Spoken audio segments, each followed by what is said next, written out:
Nakabenta ki khobor ke baman kasngi subscribe yo Antor News. Kublai pi baro kini kilong ki khubor pementa kesngi. Ka Bharatiya Janata Party BJP Youth Wings menta kesngi balang ke shipau terik unailar arhajar arpuar kala pelong ke jingyat pat ba da ki tuk arshaka kum kadak ban ai kublai ki pat ba nong shnong jong ke jila Meghalaya ha kesngi rakhi ke jingdap nyop sansnem jong ke jingyo lat lut ke ri India ha ke khatsan terik mentahi ubenai.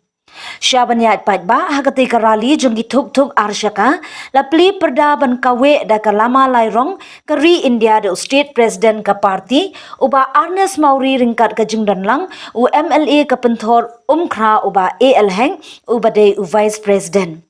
Kabelas dang no office trekam kaseng banyat tawyar saudong ka Nongbah Shillong da kaba penher ya kalama India haki tuk bad kala penkut biang ho office kaseng.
Berikan sampai tu lah.